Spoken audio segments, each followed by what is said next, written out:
Welcome to the Flynn Brothers Podcast. I'm John. And I'm Jimmy. Today's big idea, George Washington versus Benjamin Franklin. We discuss the looks and personalities of our two most famous founding fathers. Later, we debate who was more important during the Revolutionary War and who possesses the more impressive legacy. Finally, I'm quizzing Jim on fun facts about Washington and Franklin to test if he was paying any attention during history class. It's all coming up. But first, here's the Solons.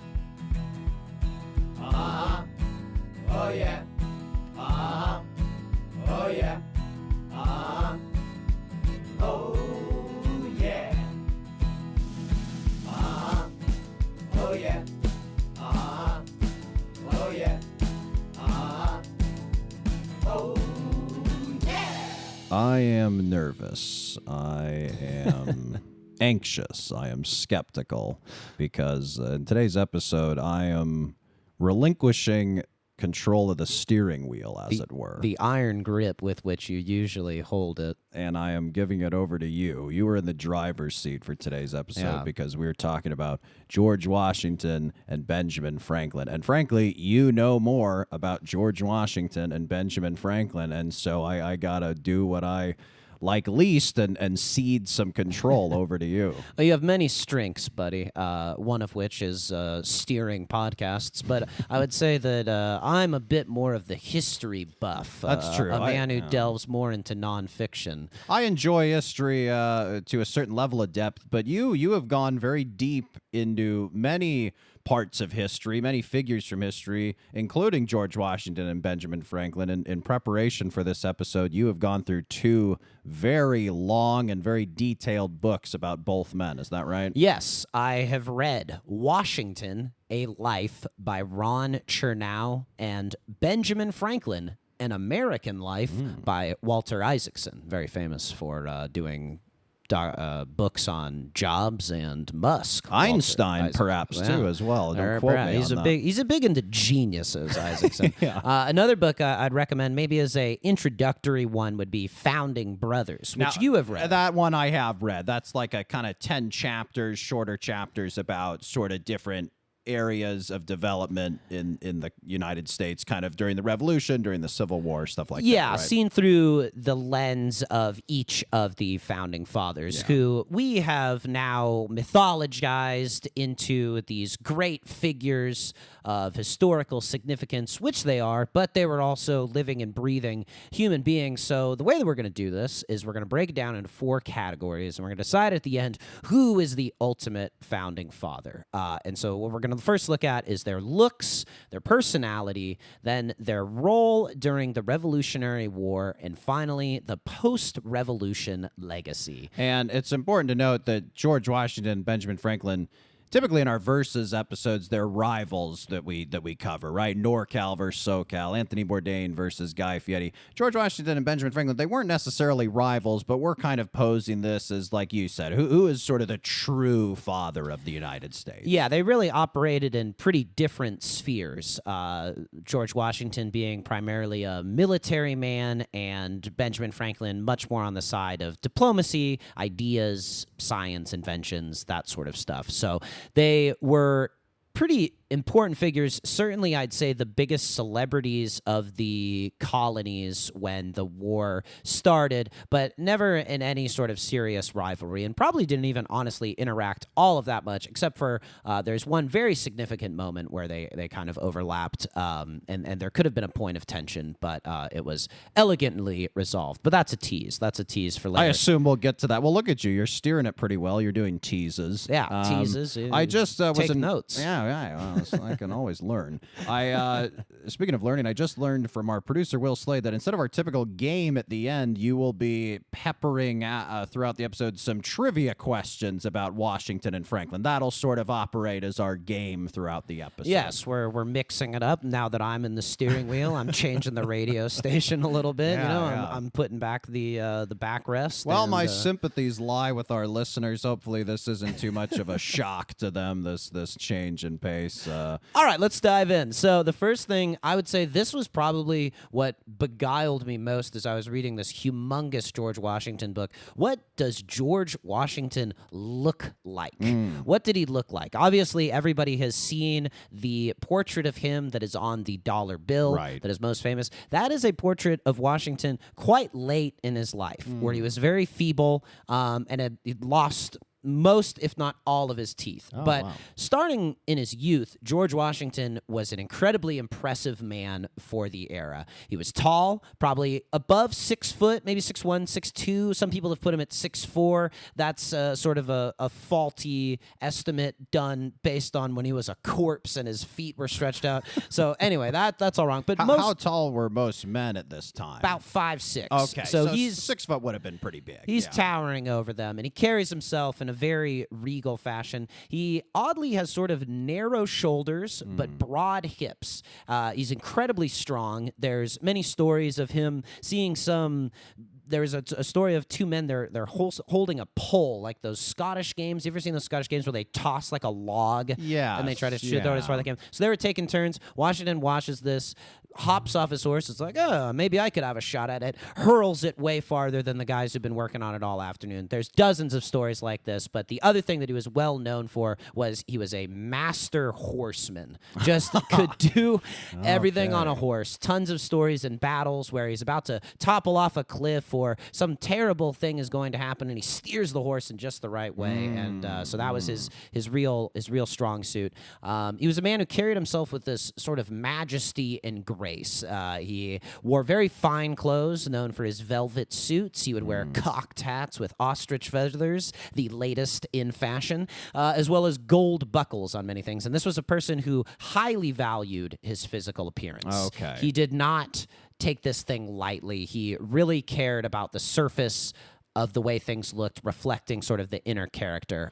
Sort of men want to be him, women want to be with him. That's sort of George Washington. That is exactly right. Men and women both absolutely fawned over him. There's tons of excerpts in the book that quote people of the era talking in this way, but I'll give you just a couple of examples. There's this guy, the Count de Moustier, the French minister. He was reporting to his government at the time of the inauguration, and he said, "Never had a sovereign reigned more completely in the hearts of his subjects than did Washington and those of his fellow citizens. He has the soul, look, and figure of a hero united in him." Wow. And then there is a young woman in the crowd. Why don't you read this for me, buddy? I see what you got here. Right, this woman says, quote, "I never saw a human being that looked so great and noble as he does." So people were just losing their minds over this Wow. 6 foot tall man.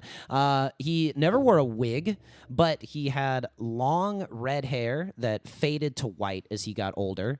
He had most people think he kind of did the powdered wig. When you see depictions of Washington, it's a powdered wig. That was just his actual hair that had become white. So what people actually did at those times was they would powder wigs to make them white. George Washington powdered his own hair to make it sort of look like a wig. He had such lush hair. Huh? Yeah, lush hair. He could powder it. I'm assuming he wasn't taking super frequent baths.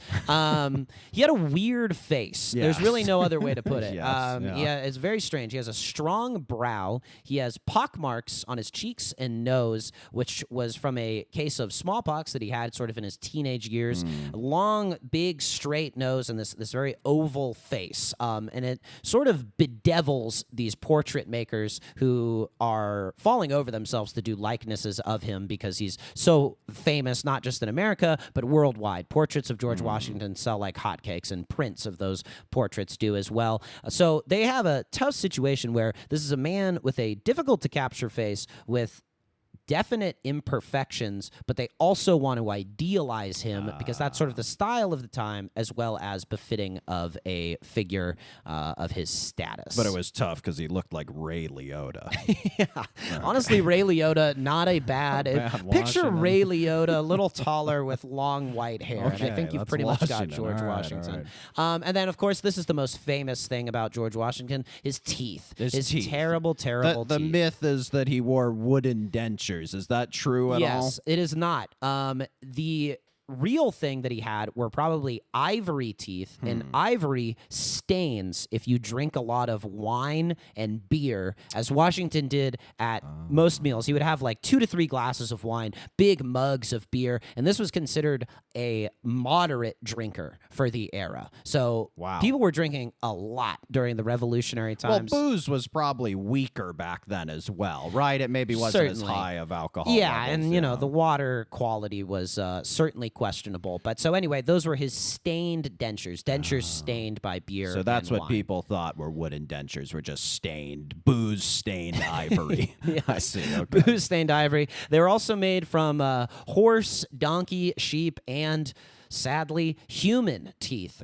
Some from enslaved people. However, one thing I learned from this book was that if you were not very well off, one way to make a quick buck was to get a tooth pulled and sell it. People sold their teeth back in the day. It's like how I'll get ads to donate blood or something. You can make money doing that. That was the 1700s version. Yeah, exactly. But obviously, the technology at the time is not very good. So George Washington, it's something that I think is really sympathetic, honestly, about him. If you've ever had any sort of dental pain, you know how just distracting it can be. And Washington basically had all of his teeth fall out of his mouth. There was one point in his life where he had dentures that were literally held on by just one tooth, like around the time that he was president.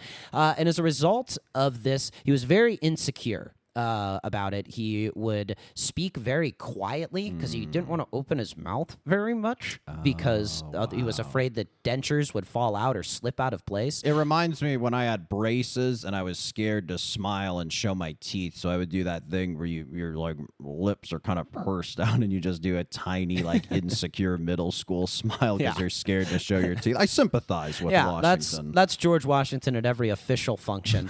And yeah, so in contrast to maybe what you would have thought about the way he would be as a speaker, he was known for a very thin, quiet voice. During his inauguration, people could barely hear him. So when he took the oath of office, probably like 20 people actually heard it, even though there were thousands gathered to see him do it. Wow.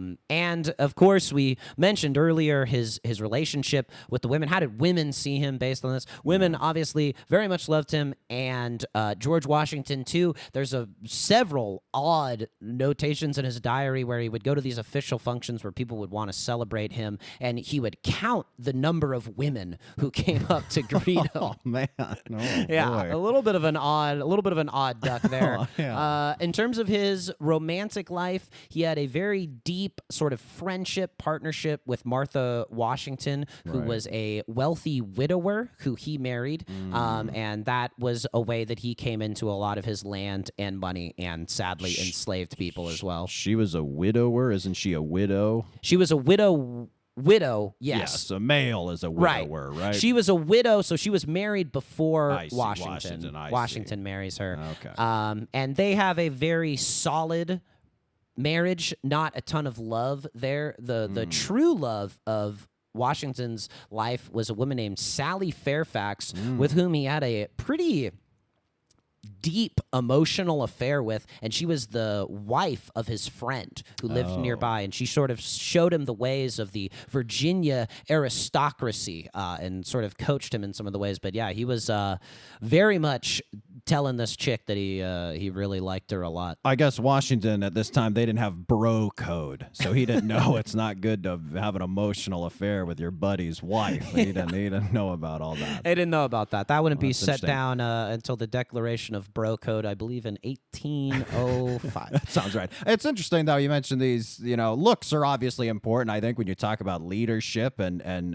people who are in charge, I think there's kind of two sides of it. You have Washington, as he's been idealized throughout history, as very tall and, maybe not classically good looking, but interesting to look at. But then these other kind of foibles with the crazy teeth and the very quiet voice. But the other thing is, like, a quiet voice can add aura to your leadership as well, right? It's almost like a tactic in negotiations where people have to lean in to hear you better, and you can really command presence. So very, very captivating case for the looks of Washington and how it would contribute to him as true father of the country. True father of the country. And this one, I would say, moving on then to Franklin, It's a little bit less inspiring or well-known. Certainly, Ben Franklin is a distinct-looking figure and probably the founding father who is most often used in logos, I would have to Yes, get. I would say say so, like yes. Franklin Templeton Investment, the Philadelphia 76ers, they have a logo of Benjamin Right. Franklin playing basketball. Very distinct silhouette he has. Yeah, but not exactly something that inspires awe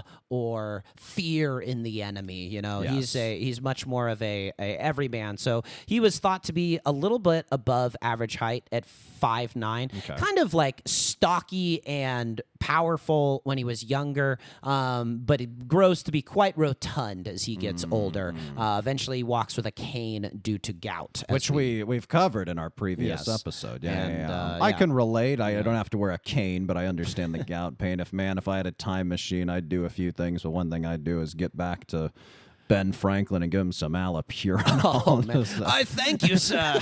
This is a miracle elixir. Yes. So Franklin, in terms of his looks, though, really preached the virtues of exercise and dieting, but rarely lived up to them. He was obsessed with self-improvement, but often fell short of that. I think probably the most distinctive feature of Franklin is this sort of twinkle in his eyes that you Yes. can even kind of see in his Yes. portraits, that there is this flash of modern intelligence that I wouldn't say we think of when we think of George Washington, Yeah. but in Franklin's face, you can see this sort of wry grin. You can see him making sort of a subtle nod or a raise of the eyebrow at a Right. dinner party. I agree. Yeah, that's interesting. And wore glasses, bifocals. Probably one of the first guys to ever do that. Did he invent those? He did invent, Okay, he did okay, I invent thought so. bifocals. Yeah. And yeah, another man who did not wear a wig. He had long hair that, you know, he wore long and swept back, and eventually that just completely went on the top, a la Larry David, and just had this very long hair. And a big bald spot on Big top bald is what spot. you're That's what trying I'm trying to say. communicate. Yeah. Doing it. It's hard to host this program, I'll tell you. And in contrast to Washington, he was very humble as a dresser. He always saw himself as a very sort of a workman-like sort of figure. And with the women, he was a great favorite with the ladies. He had a lot of repartee and flirty banter. And there's been much sort of rumors or perhaps popular imagination of Franklin being a real ladies' man when he was over in France and throughout his life. And the Isaacson book basically says that he was more of a all bark, no bite sort of Liked lover. flirting, Like but wouldn't necessarily consummate. I Exactly. see. Okay. However, as those rumors circulated, Benjamin Franklin did not do anything to stop their circulation see. and I found them see. flattering to himself. He's like an expert fisherman, but catch and release. Catch and sort of, release, yeah. Whereas, I could have you, madam, but my respect for thine husband is too great. whereas Washington in his journal is like, I'm tallying up. All right, I see 31 fish, 32 fish in the lake. I was tallying. he was All pulling right, him all in, right. pulling him in by the net load. And yeah, so in terms of on both of them, these were men who knew they were significant, knew that they were celebrities, knew that they were going to be historical figures, and so they sat for a lot of portraits. So that's why we have a pretty good idea of what they look like. But yeah, when I was particularly reading the Washington book, pretty much every time the author Chernow mentioned a portrait had been painted of him, I would look it up because I don't know. There is something to me that's extremely fascinating about the look of George Washington. Oh, yeah. I don't know why. Well, there's so much pressure back then on these portraits. There's only a handful of them, and it's like, this is how you are going to capture this great person at this specific moment in time. Whereas now it's like, I'm taking a bathroom selfie because I can't tell if I have a pimple or ingrown hair on my chin. It's just like the value of your self-image is very different, Yeah, right? and to your point about self-image, this was something that they tried to reflect in these portraits. Washington wanted to give off leadership, authority, this sort of majesty about himself, but he didn't also want to seem completely like a king. So he had to split a very narrow middle ground of, I'm in charge, but I'm not a king. And that Right. had essentially not been a feature of human life up until that point. Yeah, that's So fascinating. he was Fascinating time in our country where a president didn't want to be a king. Yeah, yeah, yeah. And then on the other hand, Franklin liked to style himself much more humbly. And he would wear furs to sort of evoke this frontier idea about Americans. Isn't there like a portrait or image of him with like a raccoon skin cap so or he something? would wear Yeah. raccoon skin hats when in France Okay. to kind of show off. I am like instead of a wig, I am American. I am funny. this. I'm rough and tumble fella from the I see. frontier. Whereas if he had tried that in Philadelphia or anywhere where he was well known, it would have been ludicrous. It'd be like us going to a foreign country and dressing like surfer bros or cowboys. No one's gonna Gotcha. call us on it because they're like, oh, you're American. That makes Right. sense. But if you tried that sort of stuff stateside, people would be like, you're a clown. my And guy." Franklin was the ambassador to France for a long time and like spent a lot of time in France and kind of negotiated between the two countries. Is that right? You are correct. Okay. That we're going to go into a little bit more Oh, detail forgive than me. that. But first, I suppose we should vote on who has the better looks. Better looks in terms of the criteria being who is the true founding Yes, father, yeah. who's the true father of the Yeah. country. Well, I gotta say it's probably Washington for me. I think the height kind of seals it. I think Ben Franklin's a little idiosyncratic in his looks. He's not your typical what you imagine with a leader in terms of the big bald spot and the portly gut. So I think I'm gonna have to go with Washington. Yeah, I think Washington as well. I mean, if you Okay. were to say that a country, the America personified in one person, Yes. you would probably like it theoretically to be Washington in terms of the stature and the grandeur and just all of the impressive features of him. Beautiful. All right. Well, 2 votes for George Washington. 2 votes then. for George Wonderful, Washington. wonderful. He All would right, have, very he would have good. loved to hear it. All right, and now it brings us our first trivia segment. Oh, beautiful. And Jim, you're on the hot seat. All right. George Washington, known as father of the country. What else is he known as the father of? Oh, God. What else is he known as the father of? Well, I know Washington was a general, so perhaps I'll say father of the army or the armed forces. That would be a very sensical guess. Unfortunately, it is wrong. He is known as the father of the American mule. He was Okay. on Mount Vernon. Okay. He was gifted some donkeys from a foreign dignitary, and he went to quite great lengths interbreeding these donkeys with his horses and created the American mule. Wow, that is fascinating. is, That's incredible. So we're keeping score on all these. We'll keep a score on the 4 criteria for Washington Franklin. We'll keep score for me on these trivias as well. So I'm 0 for 1 so far. 0 for 1 so That's all far. right. That's Yeah, all right. Will's there's a- shaking his head. He's a little disappointed. Definitely not a good start, but it's- All right, next question is, how many siblings did Benjamin Franklin have? oh boy. It's a You know, tough one. my gut is kind of telling me it's a trick question, and that I'm going to go with 0. You think he was an only child? Yes. You couldn't be more wrong. He was one of 16 Is that children. right? He was 16, his my goodness. father, Josiah's second youngest child and youngest son.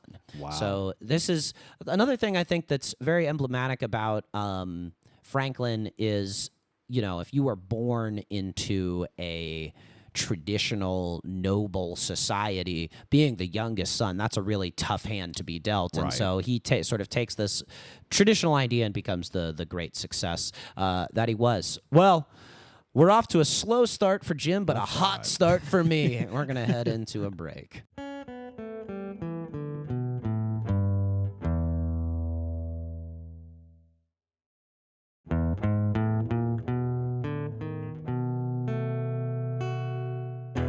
And And we're back for the first time ever. I'm bringing us back from break. I've wrested control of the wheel away from my brother, and we are going to dive in. It feels wrong. To the personalities of our respective founding fathers. We're going to start with George Washington. George Washington, I have deemed as the ultimate leader of men. This is like a sort of a football term you'll hear a lot when they hire a new coach. You know, the owner will say, hey, he's a great leader of men. But you're saying Washington, he's the epitome of this. He would be A++ quarterback prospect, George Washington. I bet I can almost guarantee that Bill Belichick has probably discussed this at length, what type of a quarterback prospect George Washington would have been. The way that kind of he's framed in the book is that he's like the first thing that Americans agreed upon. Like, even before they agreed, yeah, we should all be in a union, people from the North, people from the center of the country, people from the South all saw Washington as this incredibly impressive figure and somebody to be proud that he was sort of born in America. Simply put, without him, the Revolutionary Army would have fallen apart. We think of the Revolutionary Army based on Mel Gibson's The Patriot, things like that, and they look kind of ragtag. They're not as disciplined as the Redcoats. It is stunning, the descriptions of the soldiers. They were without uniforms, without shoes, without blankets, basic food supplies, often in the dead of winter.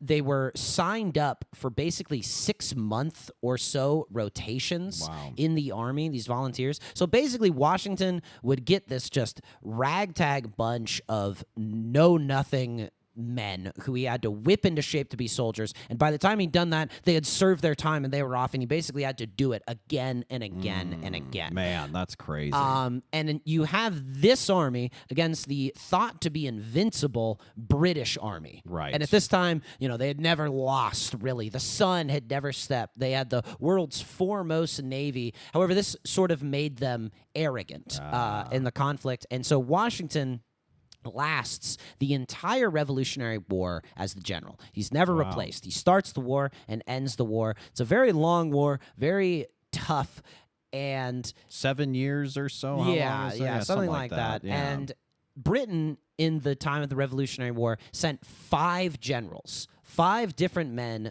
assumed command, and then they would go home. Each of them would go home after they basically were like, we didn't win. We thought we were going to beat them, but we didn't win. I'm tired of this. This is too difficult. I'm going home. Washington. By the way, I double-checked. 8 years was the Revolutionary War. Nice work. Thank you. Washington, why is he such a great leader of men? During the winters, during the Revolutionary War, they just wouldn't fight. Like, people just didn't fight in the winter. Like, you would basically just call it around Christmas. You're like, all right, everybody go home for a few months or camp up. That's like baseball. Hey, we'll see you in the spring. Yeah, exactly. So the Valley Forge is a very famous place where the Americans wintered. And these were just brutal Pennsylvania winters. As I said, these men don't have blankets. They don't have food. They're freezing. They're starving. But Washington, he was in a house, but he was with them. Like, he didn't leave to go to Virginia.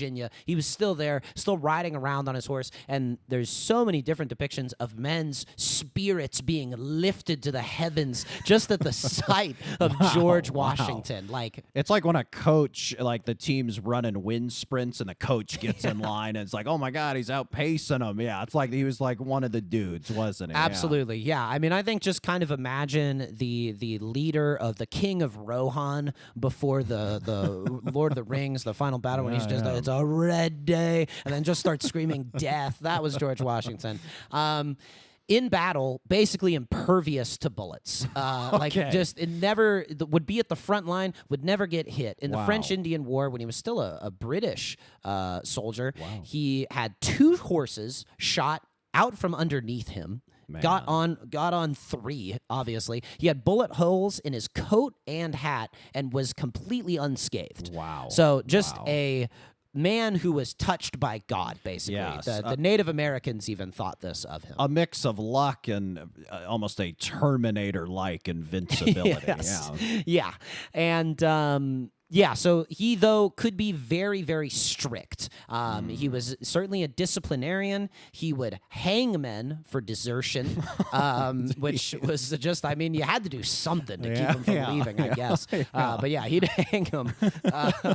That'll teach you. He had a very short temper with subordinates if they didn't give him the right information, or they weren't ready, or they were incompetent, or they were drunk, or they were late. Any of these different things. And if you weren't just on it with George Washington, he was quite upset with you. However, he would very much reward the people who did help him, such as sort of Alexander Hamilton, Marquis de Lafayette, would really embrace these people who were useful to him. Well, these were standards it seemed he himself stuck to. You know, you mentioned how Ben Franklin, would say you should diet and be moderate and wouldn't do that as much. Washington, something to be said for Washington him. would stick to it. He is a detail-oriented and slow but decisive thinker. He was not a idea man, but he was a guy who read voraciously. Not classically educated, but a great reader of things, and would want to understand something from every single angle, and then he would execute, and he would see through his plan to the conclusion.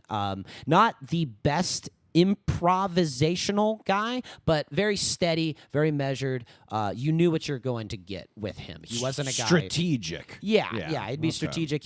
What he did to make up for this lack of sort of idea generation was, as president and as general, he surrounded himself with brilliant men who pepper him with a bunch of suggestions. He takes all the ideas, runs it through the old Washington mind, and then makes his choice. But yes, he is a bit of an elitist. He sort of exists above the men. He wanted there to be definitely a distance, a reserve, a reverence between him and the common soldiers. And he was ambitious, but outwardly very humble. When he accepts command of the generalship of the Revolutionary Army, he basically says something to the effect of, "This is a really tough job. I'm not sure I can do it, but I'll do my best." And that's like kind of the same thing that he says when he becomes president. He's like, this is a really weighty responsibility that you've given me. So he does this sort of outwardly humble, but what he really wants desperately is power, but he doesn't want to seem like he wants power. He's the type of guy who's like, geez, I guess I'll do it since nobody else can, and I'm the greatest of all men. He's playing a little hard to get, right? A little reluctance, a little modesty. It can be very, very attractive. That's right. Certainly at this time, he would have been a terrible campaigner. He never campaigned for office. It was done in a very different way, where basically representatives elected the leaders. And there is a kind of famous dinner party anecdote about him where there's somebody who doesn't know Washington very well, and he's like, is the general really this cold? Is he this mean to his men? And Alexander Hamilton's like, I'll give you like $10, whatever the equivalent of those that was at the time. If you go up to Washington, you give him a friendly slap on the back and you say, "Hey there, General, how you doing?" Essentially, the fact that the guy's like, absolutely, bets on, takes the money, walks up to Washington, slaps him on the back, and it's the anecdotes are like, Washington stared at him with an icy glare that lasted 10 minutes. So this was not a guy that you palled around with. But if you earned his trust, got in his good graces, he would like weep when he saw you, and could be a very emotional man. And when Hamilton gave this guy the $10 bill, he pointed at it and said, "Hey, look, it's my face." Right? Yeah, that's part of the anecdote. That's what he said. All I think we have the chronology right there. So Washington, ultimate leader of men, a little bit chilly, a little bit reserved, but also very inspiring, a lot of dignity, a lot of grace. Good personality, I gotta say. Very good personality. On the other end of the spectrum, we have Benjamin Franklin, who I am deeming the first American genius. Nice. Verse, ultimate leader of men. We have the first American genius. Yeah, so he's kind of, I don't know necessarily, he was put in charge of a lot of different things. What's really fascinating about Franklin's life, whereas Washington was very focused on sort of military and then political matters, Benjamin Franklin went all over. I think he's perhaps most known by modern audiences in terms of things that he did during his lifetime for his writing. He was somebody who would cover everything from sort of practical advice to stirring calls for the revolution. Obviously wrote under the pseudonym Silence Dogood, but also kind of invents this homespun American style of humor that's echoed by Twain and basically everybody since. Even the Flynn brothers. Yeah, yes, I would say the Flynn brothers owe a good deal of that. I mean, Norm Macdonald, maybe you would For say, sure, would be yes, another for guy. sure, yeah. And I think this is the perfect example of this is in his classic Poor Richard's Almanac. So another pseudonym of Benjamin Franklin. And so here I'm just gonna. Why don't you take these? There's a few. Are these some quotes These are here some quotes from here. Benjamin Franklin? Let me put on my tiny circular bifocals to read them. Here we go. Silence is not always a sign of wisdom, but babbling is ever a mark of folly. That's a good one. That's a good Very one. Good. To lengthen thy life, lessen thy meals. He has this sort of biblical style to it that I think is a funny contrast with the subject matter. He's a proponent of intermittent fasting. It sounds. Next one. He that lies down with dogs shall rise up with fleas. Yeah, that's true. That's true. My girlfriend was saying her parents' dog down in Florida's got fleas, and it stays hot in Florida. So cold is really what kills the fleas. So these fleas just won't die. Anyway, the dog itself is rising up with fleas in this instance. But anyway, I'll keep going. Fish and visitors stink in 3 days. That's a good one. That's man. a great That's one. a good one. Yeah. Yeah, so Yeah. you can just see like this modern intelligence Oh, to yeah. him, right? That Wonderful. so a lot of good stuff there. I think his other main thing that he was good at was publicity. He was really good at representing himself in a way that people would find attractive and interesting. So became quite a wealthy man, but really held to his humble roots. Never wore the powdered wigs, wears the raccoon hat, as we mentioned, even though he largely lived in cities. So this is a master of publicity here, right? Gotcha. He knows that, well, if I'm just a guy in Philadelphia, that's pretty similar to what a guy in Europe is like who lives in a city. So let me really affect this frontier style, and that way I'll be this sort of mascot for America that France can rally behind. It's such a component of modern politics too, where you need to adopt a persona that can be accessed by hundreds of millions of people, whereas Washington seems his personality is more conducive to the time and running for office and being an elected official at that time. Yeah, exactly. He was someone who belonged to, I would say he's like kind of the last of royalty, and Franklin's like the first of this sort of new country that we have. Because Washington very much valued like aristocracy, appearing noble, whereas Franklin was like, I don't have any time for that. I'll eat in the fancy houses. I'll go to the dinner parties. I'll, sit in the court and entertain the ladies. But he didn't hold any sway with that sort of aristocracy type stuff. Yeah, I mean, he kind of invents this idea of Americans as these, or at least the publicization of it, of Americans as this sort of rough and tumble, practical, earthy people of the land, and surviving by their wits. That's kind of who he is, and really a jack of all trades. So I'm just going to run through a few of his major accomplishments in life. Proves lightning is electricity with the famous experiment, which I think is just like a perfect encapsulation of the practical nature of him and his brilliance. If I may, he's flying a kite, is that right? During a Please. rainstorm? And how does he attract the lightning? What is he? I thought it tied was to the kite Is it a string? metal rod of some kind, or what was it? It is a key. Oh, He a ties key. a key Okay, to it, which is just, again, really, really, really Brilliant. brilliant. And then, as a result of this, after he determines that lightning strikes metal, he invents lightning rods, which bring electricity to harmless metal poles instead of striking houses and setting cities ablaze. So a really, really critical, helpful invention. smart cookie. He founds libraries, colleges, volunteer fire departments. He's put in charge of the very first sort of colonial postal service. He's the first postmaster general. He invents bifocals and bicameral representation. He's the one who comes up with kind of the idea of we can have one house that is proportionate to people in the Senate, obviously. Yeah. He is the only man involved with every founding document. Wow. So from the first proposal of that the colonies should be a union, made famous by the Join or Die cartoon of the segmented snake, the segmented snake. There we go. And he also, gave pretty critical notes to the Declaration of Independence written by Thomas Jefferson. He pens the alliance with France, the peace treaty with England, and also contributes to the Constitution. Wow. More on some of that other stuff later. But yeah, I think his wisdom and reputation really lends a great weight to these documents in the same way that George Washington, being the leader of the American army, gave a great weight to what was otherwise a pretty ragtag bunch. And, it's just a bunch of writing on a piece of paper by like 20 and 30-year-olds. When you have Benjamin Franklin being like, yeah, this is good stuff, everybody in the world kind of paid more attention and took it more seriously. Fascinating.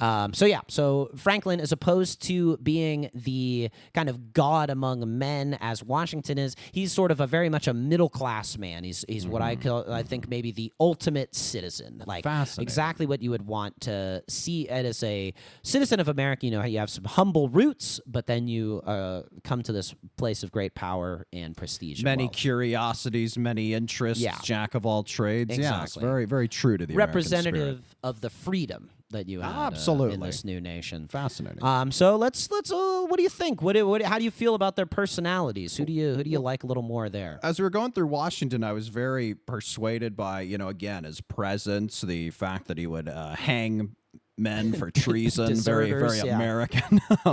But having heard more in depth about Franklin, I think I'm going to give my vote to Franklin. I think the fact that inventing this sort of rough and tumble spirit of America, and the fact that he's kind of this jack of all trades who can do many things, his versatility, his involvement with a lot of the founding documents, it's I kind of just got to give the nudge to him. I didn't even mention all the wonderful witticisms and quotes. He's just beyond smart, beyond funny. Beyond inventive, so I think I'm going to give my vote to Franklin. I think that's the right choice. I actually think Washington's lack of personality makes him such a perfect figure for the generalship and the presidency, because people could project upon him, whereas Franklin projected upon the American people. Yes. He gave them sort of an image. And the way that Isaacson phrases it very early on in the book is he says that Franklin is the founding father who winks at you. And I think that really kind of sums him up. Who's your vote? Franklin. You're going Franklin. All right, so it's 2-2. Yeah. Franklin versus Washington. That's wonderful. Looks like you got a couple more trivia questions. We're at the second round of the trivia. What was George Washington's first non-military job? Oh, boy.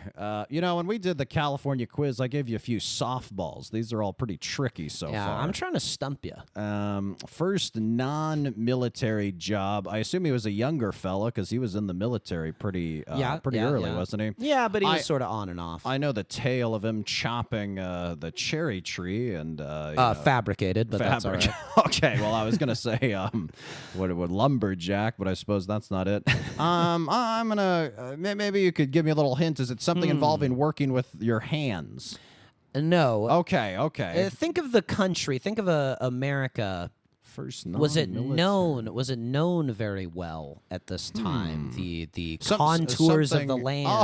Was he a cartographer? Very close. He was a Okay. land surveyor. He set up the little tripod thing, and he looked through that little lens. Okay, wore the orange vest. All right. I don't know if they had that color yet, but yeah, that was basically what he did. So he Land also surveyor. surveyed much of even the Ohio area, very far beyond what we would typically consider the colonies. And part of that, he loved just being out on the horse, riding around, camping, living rough, that sort of stuff. And he'd look through the little land surveyor lens, and he'd be like, 1 woman, 2 women. He was always listing them. What's He was with listing that? the chicks. He's a creep, isn't he? Yeah, a little bit weird. But yeah, so that was what he did, and he actually accrued thousands upon thousands of acres of land that he had. Very in interesting. the western Very part of the interesting. United States, west as they considered it at that time. Oh, yeah. All right, and what was Benjamin Franklin's first sort of real job? Oh boy. Well, I he was involved, correct me if I'm wrong, with the printing press. Is that correct? I would say something involving the... What would you say? What would you call a person whose job was to operate a printing press? A printer? I Yes, guess? he was a printer. Way, Yes. Yeah, right. That was 1 how, for 4. There you go, Nice. Jim. Jim. That was really how he saw himself. His whole life, he wanted even his epitaph to be B. Franklin Printer. Wow. Like that was how Wow. so it's sort of like one of those old guys who says, it's like, yeah, I started working at McDonald's, you know? Like that's how Benjamin Franklin's like, even as he ascends higher and higher and higher, I think he really thought that being a printer was this noble job. And, you know, it was very laborious at that time. Obviously, these huge metal sheets, putting everything in place. But obviously contributes to the literacy of the young nation and was able to spread his own works out there. So another sort of piece of the Benjamin Franklin personality puzzle there. I'm just happy I got one on the board. All right. Let's see if you do a little better after this break.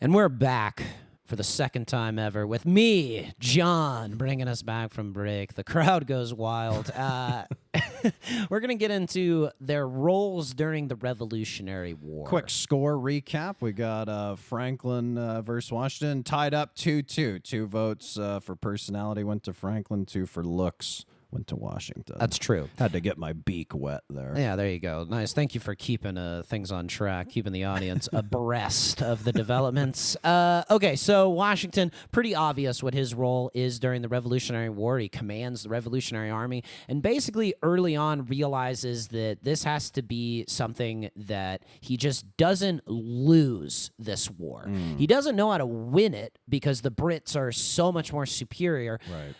But he realizes that it is extremely expensive for the Brits to fight this battle. They have to send all of their supplies across the Atlantic, all of their men, all of their ships, all of their generals, everything. It's an away game. It's an absolute away game. And, you know, at the start, the Americans are absolutely getting whooped by the British. I mean, the British are just handing it to them. Yeah. British think it's going to be a cakewalk. They're extremely arrogant. And George Washington was like, all right, we got to sort of, you know, I'm not playing with a full deck here. Right. You know, back in the day when I used to fight with the Brits, we had the advantage. I definitely don't have the advantage here. So early on, he seizes an opportunity to win a battle in Boston, and basically prove like, hey, we can do this. Like, you know, it's hitting a 3-pointer at the buzzer of the first quarter is Right. basically what Even though Washington you're down 10. Even though you're Yes, down 10, yes. it's like, hey, we still got some life. We can do something here. And then he basically strategically retreats a ton,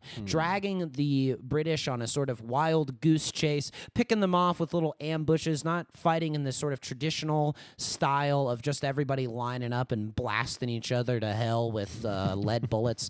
You know, and he's not necessarily regarded as a great general. When he does pick battles, he doesn't always pick the right one, and he loses a lot. Like, he occasionally makes the wrong call. Like, the Revolutionary War, going through it with the decisions of George Washington, he's maybe batting like 60-70%. Like, still good. Like, he's probably in like pass range. But again, as I said, the more important thing that he does is just sort of rallies the troops, gives everybody this sort of central icon around which they can feel united and see the cause sort of still living on in him. For And every 2 he's winning, he's losing 1. yeah, Okay, yeah. all right. Even more than that. Maybe even more, like for every 2 he's losing, he's winning 1, but he's winning kind of important ones. Well, that's a worse batting percentage. Maybe than he you is more mentioned, like yeah. at 30. For certain periods of the war, he's certainly down pretty low. And then so his big moment that's immortalized in the portrait of him crossing the frozen Delaware River. yes. He does this on Christmas morning,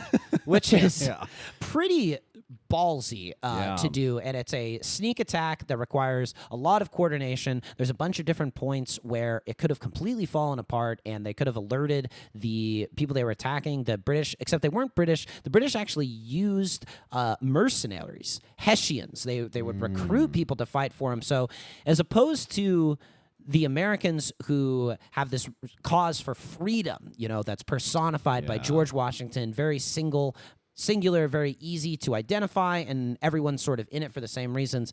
The Brits and their mercenaries, there's definitely more of a fractured idea as to what they're fighting for. Some guys are just fighting for money. Some guys are fighting, I guess, for national pride, but they've been on top for so long in these colonies, it's like kind of a hassle to have them anyway. So there's just like much less of a belief in the cause. And that's really what George Washington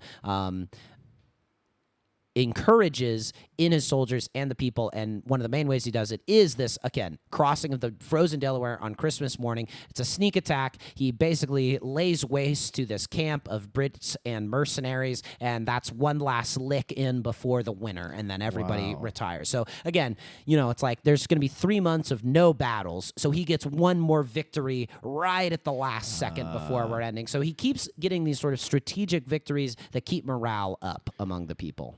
Interesting. Yeah, it almost, as Americans, when we celebrate, if you celebrate Christmas, it's almost a secondary thing you should celebrate, isn't it? Washington getting that last lick in before the long winter on the Brits. I like that. That's right. And so while he's doing this, Benjamin Franklin is away in France, which, I think we maybe think of, but it is sort of weird to think that, like, for a huge chunk of the Revolutionary era, Benjamin Franklin is just overseas, kicking it in French courts.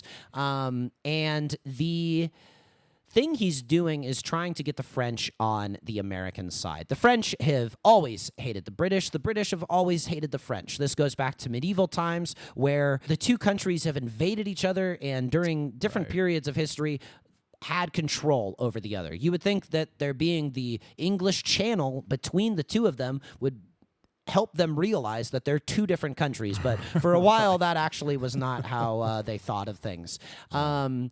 So the French are really upset at the British because they've just been beaten and lost the land in the French and Indian War. So basically France has given up all of their holdings in Canada and everything west of the Mississippi River. So a huge chunk of land. They've gotten beaten.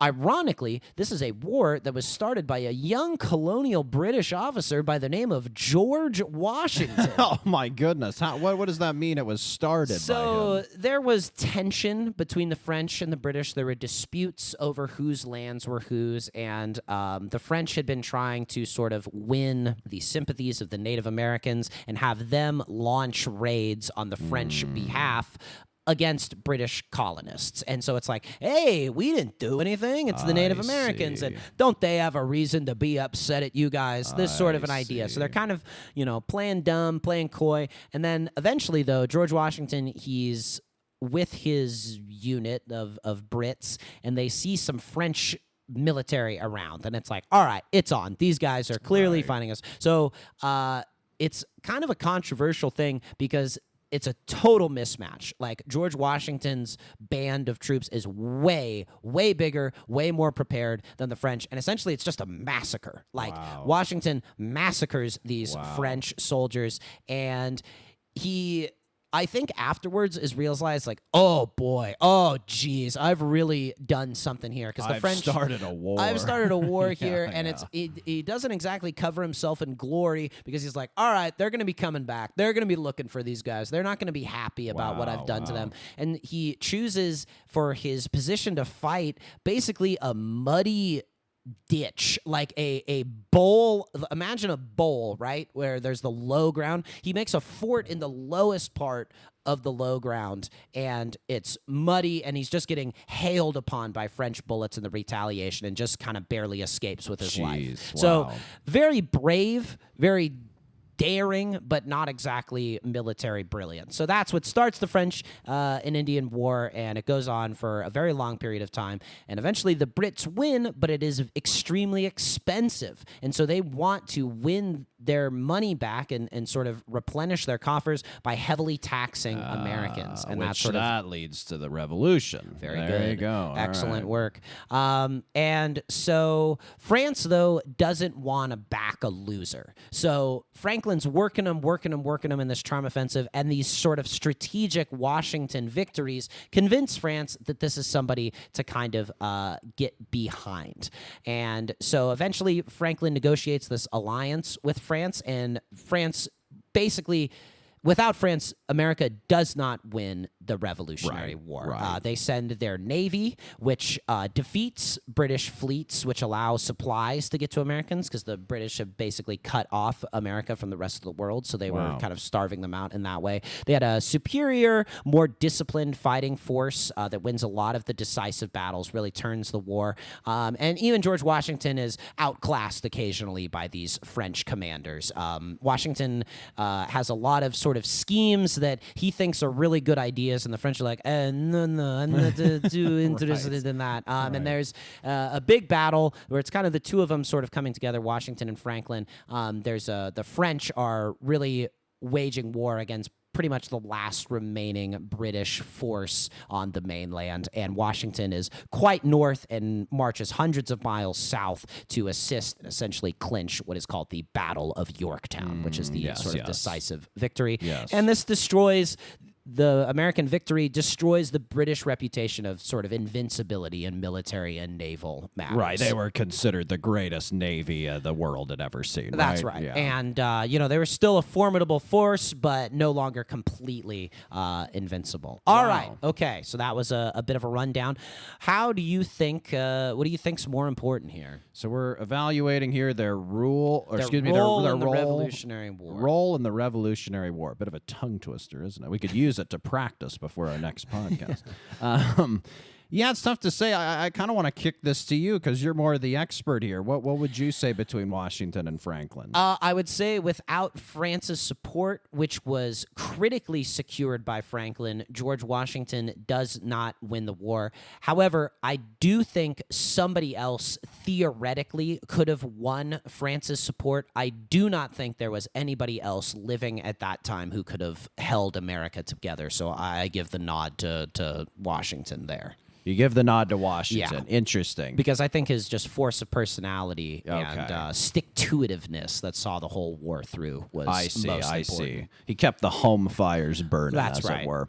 Yeah, it's interesting. I a little test I'm giving myself mentally is if they were to switch positions, could they have done each other's job in the Revolutionary War? Franklin clearly could not have commanded an army, but then you wonder, well, was Washington a forceful enough personality to convince France to join the revolutionary cause? It's a little curious. Yeah,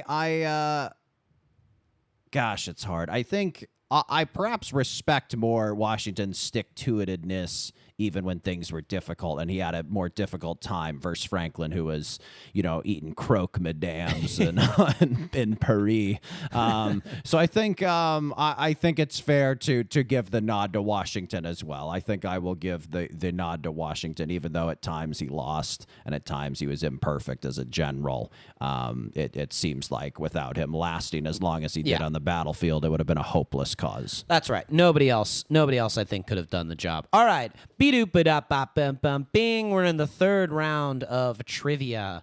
Again, I'm not taking it easy on you here, but I'm aiming for interesting facts for the audience.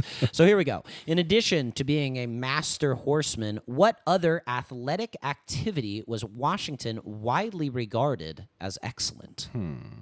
It does not involve horses, I assume. Does not involve horses. Okay. Well, a little too early for basketball, baseball, football, soccer. Good. Geez, again, I return to this cherry tree story about him chopping logs. It's not in the. He was renowned for his stamina and ability to walk for a very long amount of time. Give me a little.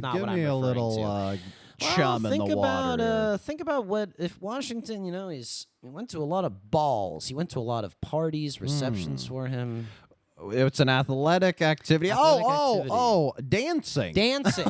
George Washington was a good. great Oh, how about dancer. that? How A about fantastic dancer. Loved dancing. Wow. Would dance well into the night with many ladies as partners. Certainly he's keeping count of them. You He's have like, to I danced imagine. with 7 women.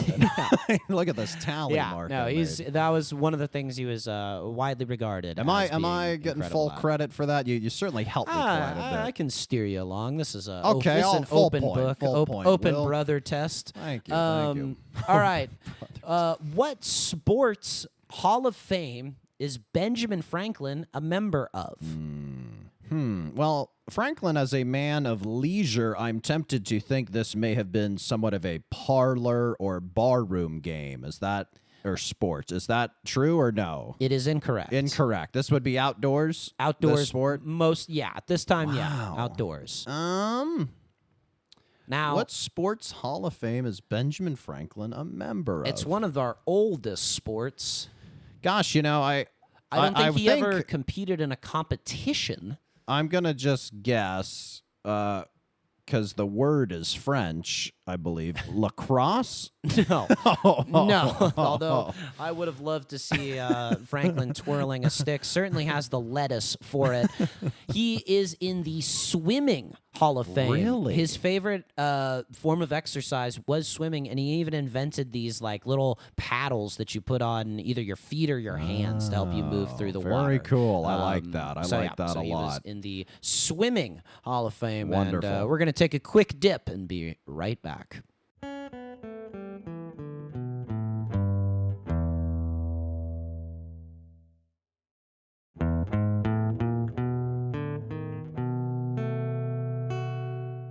I can't hold it any longer. I gotta bring us back from break at least once. You feel better? Oh yeah, that's the stuff. Well, that was the end of trivia. So you finished 2 for 6, which was roughly how well Washington, I feel like, did with battles. Now we're diving into their post-revolution legacy. Washington, fun fact here, I'm not going to quiz you on it. He is the only unanimously elected president. Wow. The only unanimously elected president. And basically sets the precedent for what a president should be. Beautiful. There you go. So he's every single time with the Revolutionary War and the presidency is reluctant to take up power. He just sort of knows that it's going to be a lot of work. And he likes doing these things. Like, he likes being in the military. He likes being president. But he really loves seeing himself as this sort of gentleman farmer at Mount Vernon. But he's eager to give up power. So after the Revolutionary War ends, he officially relinquishes power of the armies and turns everything over to the representatives of the states, which at the time is unthinkable. Usually, you're like Napoleon. You win the revolution. You crown yourself king. That's the way it goes. And King George, whose country he defeated, was stunned by this when told Washington just wanted to go back to Mount Vernon. George is said to have remarked, if he does that, he will be the greatest man in the world. Wow. 2 Georges. Two Georges. So during the time, he says 2 terms and gives up power afterwards. He's pretty sickly towards the end of his 2nd term. Presidents back then were elected by the state's representatives too, right? It's not like what we have the voting system No today, voting. worth mentioning. You Yes. basically had other men campaign on your behalf among these representatives, usually representatives themselves who nominate you. And it was seen as uncouth to want power, to grubby, desperate, unbefitting of someone who would be president. He establishes the cabinet. He basically comes up with the idea of putting talented people around you and making the best decisions. That was how he operated as a military general, right? As you had Correct. mentioned. Yeah. Listening very, very closely. I appreciate that. tried. And basically just defined that the president would have real power. He's not just a figurehead. He's not somebody who, just lives in a palace. He's an active participant in the political sphere. And he's also a representative of the country in the same sort of way that royalty in the United States, we've sort of combined the legislative and representative function that usually is separate maybe in other countries. Like in Britain, for instance, you have the prime minister and you have the king. Sure. Whereas in America, that figure is sort of the same person. Right, and I think right. that's a direct legacy of George Washington. Just that he necessarily stood for what the country represents, right? Okay. Because he was in the Revolutionary War as its main figure. He's the first president and sort of the main figure of the country, the person that everybody agrees upon. It's like, this guy's excellent. We like him representing us. Oh, man, he's tall. And look at the way he dresses and the dancing and the graceful demeanor. All of these sort of things, I think, follow from George Washington's example as the first president. Very cool. And it's ironic, honestly, that he is this first thing that everybody agrees is American and is proud of, because he really wanted to be just British. Like, he super wanted to be an aristocrat. He paid attention to what the fashions were in Britain and ordered that sort of stuff for himself. But he was never really respected by the British military, who saw colonial officers as less than the people hailing from the island. And the people who sent him things from Europe really squeezed him financially. George Washington, for much of his life, was a wealthy appearing man, but had tons of debts and even had to call in debts from people. Seems like as he became president, he took on more of the Franklin worldview of what it meant to be American, with more humility, and because it wasn't part of Washington's thing, the innovation of, you're referred to as Mr. President versus Your Majesty, right? Isn't that one of the things? Exactly he innovated? right. Yes, Yeah. So he was so it was, again, it's this very difficult new position, this middle ground that he's walking in between being, completely powerless and a tyrant, and really had to figure that out. I just think everything really starts with him. He's the cornerstone upon which the country is built, the idealized person for America, and still to this day. And the comparison I would make, as we often do to basketball, it's Jordan with the Chicago Bulls. Like, when you see the Chicago Bulls logo and their uniforms and stuff, it still has this lingering feeling of greatness, despite the fact that the franchise has been pretty much a laughingstock since Jordan left it. So that's sort of when you see images of America, the founding documents, the American flag, money, you just associate with that Washington guy, man, for a time, he was the man. Yeah, exactly. Yeah, funny. And then, so Franklin, sort of, as I had mentioned earlier, he set the precedent for what a citizen should be, whereas Washington sets the precedent for what a leader should be. Franklin does it for the common man. You work your way up through your ingenuity, your entrepreneurship, your dedication. You can start humbly and achieve worldwide celebrity. Just very free, very bold. Again, these American personalities of being sort of friendly and ironic and witty and chatty, dedicated to self-improvement. And, he has these moral characters, but not overbearing. So in a lot of ways, I think he kind of establishes what people think of the classic American as being like, especially from a foreign perspective. I think he kind of sets the idea that, in America, you can be whoever you want to be. And I think he really sets up that image. And unfortunately, both of these guys, it's incomplete to discuss them if we don't mention their history with slavery. Right. So Washington owned many enslaved people, hundreds. At one point, he stopped.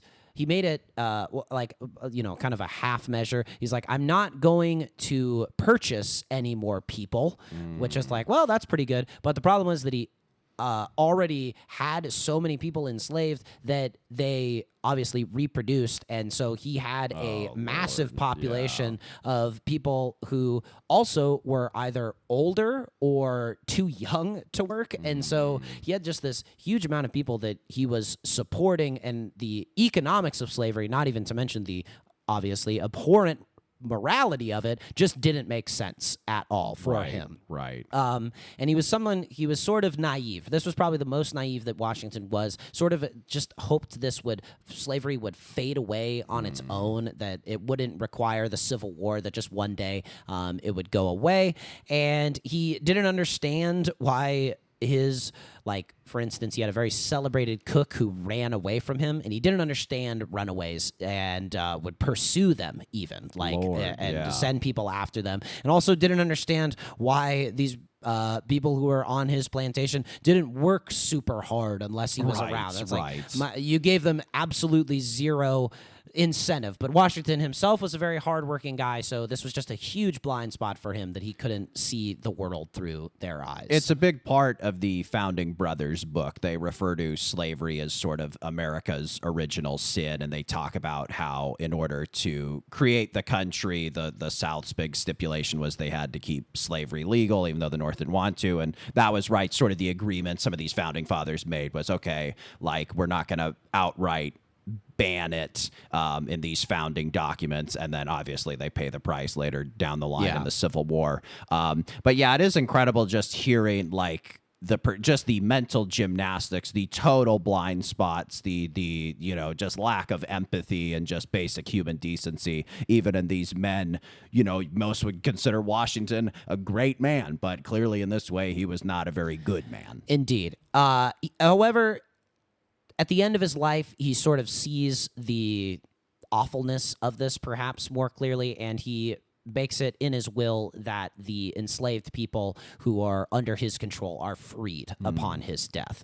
So this is a noble gesture that comes too late, but at least it did come. So I think that's perhaps the one saving grace for Washington. Franklin, it seems to me and to Isaacson, there isn't a ton of discussion about him. He's sort of ambivalent to slavery early on. He lives up in Philadelphia, so it's not as part of daily life. However, he did publish ads for sales of enslaved people and runaways in his papers. People. So it was something that he wasn't exactly fighting early on. Later in his life, he becomes an out-and-out abolitionist, and really tries to stand up against slavery and really does not want it to pass through the Constitution and really tries to fight it, but ultimately, values the founding of the country with all the colonies together over, the liberation of a massive class of people that were,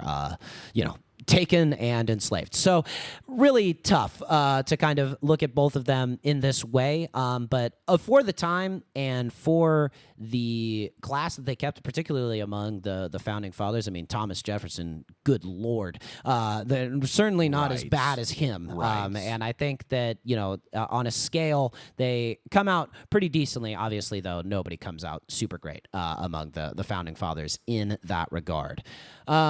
So sort of as a final thing, I guess, how do you want to vote on their legacy here? Well, I think the nod for me is going to go to Franklin. I think Washington is almost more of an icon of America. So when you talk about things like legacy, he's probably a little more ever present in our daily life.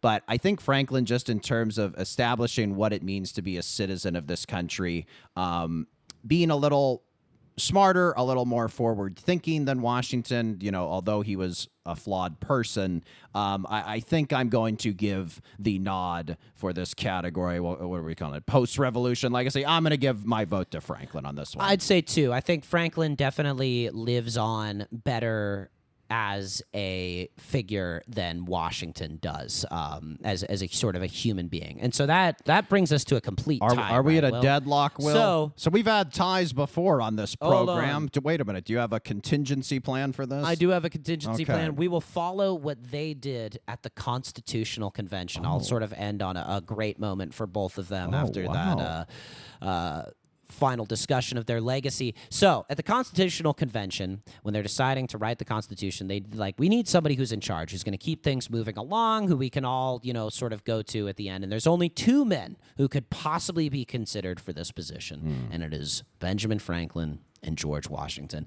Franklin at this time is a bit old, a bit sickly, but certainly has gravitas. I mean, he delivers France for America. Without that, they're not winning the Revolutionary War. Washington, at the same time, very hardy and hale, just has emerged from the victory of the Revolutionary War, is unironically called the savior of the country, like really talked about in highfalutin terms. But if Franklin wanted to say, hey, this is something I actually really want, it could have split people because there would have been people on both sides. However, for Franklin, too smart to do that. He wants to nominate Washington, but he's too sick to do it in person, so he sends the Pennsylvania delegation to do it on his behalf. Wow. And he nominates Washington to be the president of the Constitutional Convention, and he is elected unanimously. This just brilliant, magnanimous, unifying diplomatic gesture that I think sets a brilliant tone for the Constitutional Convention of like, look, guys, we're going to do this. We're going to get this country up off the ground. We're going to write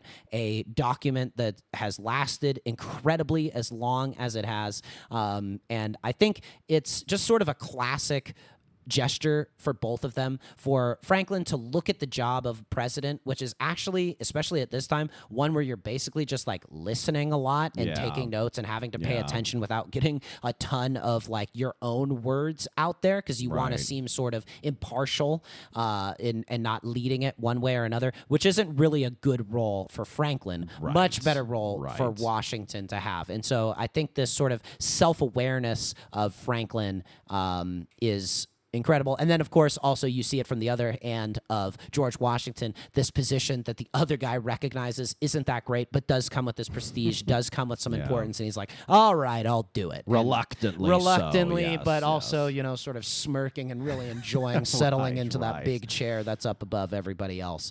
So yeah, I think the main thing that was brought to my mind by this exercise is it's interesting to think if America had Franklin as sort of the number one man, the first president, the guy who you think of first when you think of America. Because I still think that is Washington. Washington's who you think of first, even if Benjamin Franklin, I think, is the more captivating, interesting, modern figure. Yes. So what would our nation be? Would we be more curious? Would we be more introspective, less militaristic, more scientific? I think there's validity to all of that. I do wonder if there would be more of an emphasis on literacy and humor and intelligence versus brawn and might and militaristic prowess. However, it was a long dang time ago, and times have changed, in both directions. So I think hard to say one way or another, but I do think there is some validity to the fact that had Franklin been our first president, our nation may have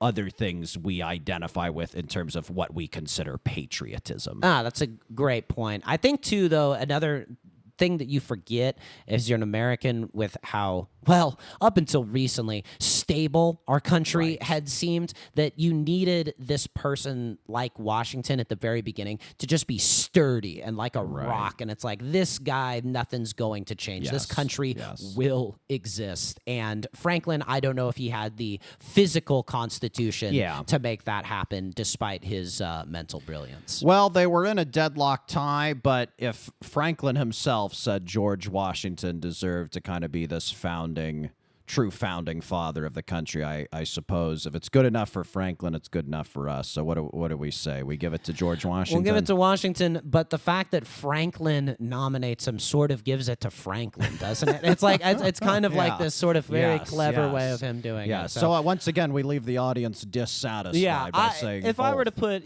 seeing as I'm in the driver's chair, I'll say I think the true answer to this is Washington is the more important figure for American history, but the Flynn brother favorite is Benjamin Franklin. Before we close, really quickly, I got to wrestle the steering wheel back from you, and you've done all this research. You know all this stuff. Really quickly, just to put a bow on this, one word that comes to mind when you think of George Washington. Majesty. And one word that comes to mind when you think of Benjamin Franklin. Genius. Please subscribe, comment, and leave a rating. Send questions, comments, or big idea suggestions to our business email, flynnbrospod@gmail.com. Thank you to our producer, Will Slade, and we'll see you next time on the Flynn Brothers podcast. Buddy, it's good to be back. Take care. You take care too, buddy.